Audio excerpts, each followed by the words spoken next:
ஐயா வணக்கம். சிங்கப்பூர்ல செய்யக்கூடாத செஞ்சு மாட்டிக்கொண்ட 5 முக்கியமான தவறுகளை பத்தி தான் இந்த வீடியோல நம்ம பார்க்க போறோம். இந்த வீடியோவை ஸ்கிப் பண்ணாம கடைசி வரைக்கும் பாருங்க. ரொம்ப யூஸ்ஃபுல்லா இருக்கும். மறக்காம சேவ் பண்ணி வச்சுக்கோங்க. உங்க ஃப்ரெண்ட்ஸ் யாராவது சிங்கப்பூருக்கு புதுசா வர்றாங்களா அல்லது ஏற்கனவே வந்திருக்காங்களா, சிங்கப்பூர் ரூல்ஸை பத்தி தெரியலையா, அவசியம் இந்த வீடியோவை ஷேர் பண்ணி விடுங்க. ரொம்ப யூஸ்ஃபுல்லா இருக்கும். ஏன்னு கேட்டா இந்த மாதிரி தவறுகளை பண்றதன் மூலம் அவங்களுடைய எதிர்காலமே பாதிக்கும். அதாவது ஊருக்கு போயிட்டு திரும்ப வர முடியாத சூழ்நிலை கூட ஏற்படலாம். அது மட்டும் இல்லாம கடுமையான ஃபைன் அடிக்கிறதுக்கும் வாய்ப்புகள் இருக்கு.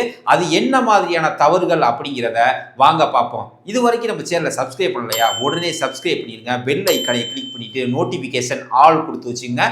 அது மட்டும் இல்லாம நம்மளுடைய மெம்பர்ஷிப்லையும் ஜாயின் பண்ணி வச்சுக்கோங்க. அப்போதான் நம்ம போடுற ஒவ்வொரு வீடியோ உங்களுக்கு உடனுக்குடன் கிடைக்கும். வாங்க வீடியோக்குள்ள போகலாம். இதுல ஃபர்ஸ்ட் இடத்துல இருக்கக்கூடிய தவறு என்ன அப்படின்னு கேட்டா, சிங்கப்பூர்ல நிறைய பல வகை மரங்கள் இருக்கு. அதாவது மாம்பழம் இருக்கு, சப்போட்டா இருக்கு, நெல்லிக்கனிகள் இருக்கு, அது மட்டும் இல்லாம தென்னை மரங்கள் இருக்கு.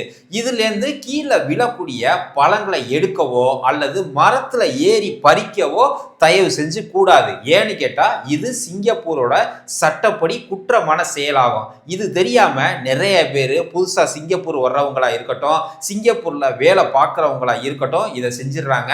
இவங்கள ஒருவேளை NEA டிபார்ட்மெண்ட் கேட்ச் பண்ணாலோ, வேற யாராவது போட்டோ எடுத்து சோசியல் மீடியாவில் வந்து ஷேர் பண்ணாலோ இவங்களுக்கு அபராதம் பிளஸ் இவங்க ஊருக்கு போறதுக்கான நிலைமை கூட ஏற்படலாம்.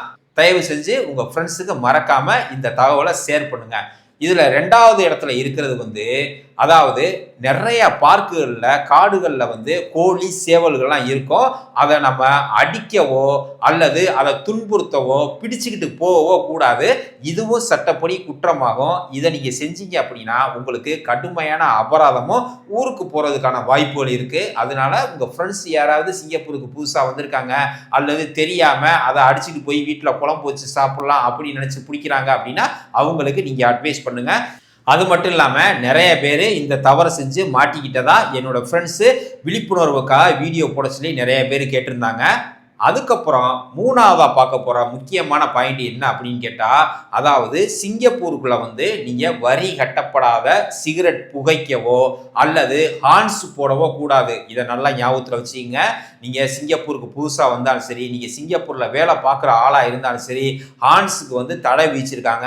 ஒருவேளை நீங்கள் டொமேட்டோவில் தங்கியிருந்தாலும் டொமேட்டோவில் உள்ள செக்யூரிட்டி கேட்ச் பண்ணாலும் அவங்களும் போலீஸுக்கு வந்து சொல்லிடுவாங்க. அதனால தயவு செஞ்சு ஹார்ன்ஸ் போடுறத வந்து தவிர்த்துருங்க. வரி கட்டப்படாத சிகரெட் பிடிக்கிறதையும் நீங்கள் வந்து மறந்துடுறது நல்லது.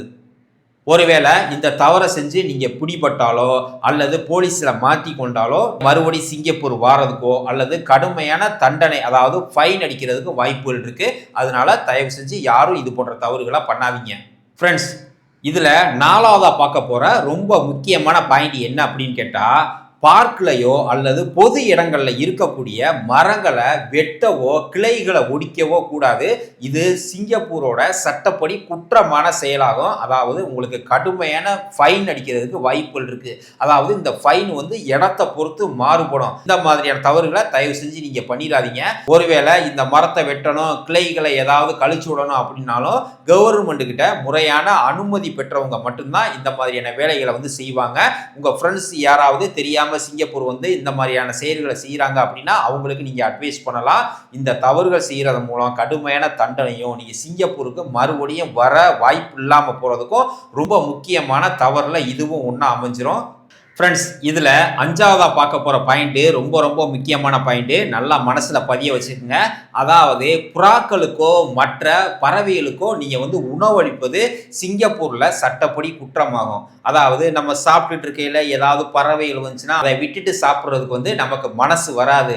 நாம் எல்லாருமே இரக்க குணம் படைத்தவர்கள். அதனால நம்ம எல்லாத்துக்கும் பங்கு போட்டுட்டு தான் நம்ம சாப்பிடுவோம். ஆனால் சிங்கப்பூரில் அந்த இரக்க மனசை வந்து நீங்கள் விட்டுருங்க. ஏன்னு கேட்டால் நீங்கள் இறக்கப்பட்டு அந்த புறாக்களுக்கு உணவளிக்க போய் யாராவது உங்களை கேட்ச் பண்ணாங்க அல்லது சோசியல் மீடியாவில் பகிரப்பட்டு அது போலீஸுக்கிட்ட போச்சு அப்படின்னா உங்களுக்கு கடுமையான ஃபைன் அடிக்கிறதுக்கு வாய்ப்புகள் இருக்குது. ஏன் புறாக்களுக்கு வந்து இறை கொடுக்கக்கூடாது அப்படின்னு சொல்கிறாங்கன்னு கேட்டால், அதாவது நீங்கள் உணவளிக்கிறது மூலம் அதோட இனப்பெருக்கம் அதிகமாகும்.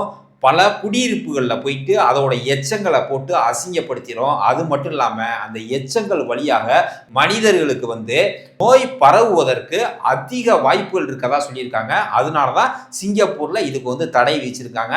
தயவு செஞ்சு இது போன்ற தவறுகளை பண்ணாதீங்க. உங்கள் ஃப்ரெண்ட்ஸ் யாராவது தெரியாமல் இருந்தாங்க அப்படின்னா அவங்களுக்கு இந்த தகவலை ஷேர் பண்ணி விடுங்க. அப்படி ஏதாவது சிங்கப்பூர் சம்பந்தமாக ரூல்ஸ் அண்ட் ரெகுலேஷன் உங்களுக்கு தெரிஞ்சுக்கணும் அப்படின்னா மறக்காமல் கமெண்ட் பண்ணுங்க. இதில் ஏதாவது நான் விட்டுருந்தேன் அப்படின்னாலும் நீங்கள் கமெண்ட் பண்ணுங்க. நான் அடுத்த வீடியோவில் எக்ஸ்ப்ளோர் பண்ணுறேன்.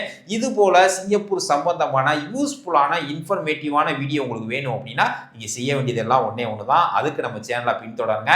மறக்காமல் நம்மளுடைய மெம்பர்ஷிப்லையும் ஜாயின் பண்ணி சப்போர்ட் பண்ணுங்க. மீண்டும் ஒரு அடுத்த நல்ல பயனுள்ள வீடியோவில் உங்களை சந்திக்கிறேன். மகிழ்ச்சி.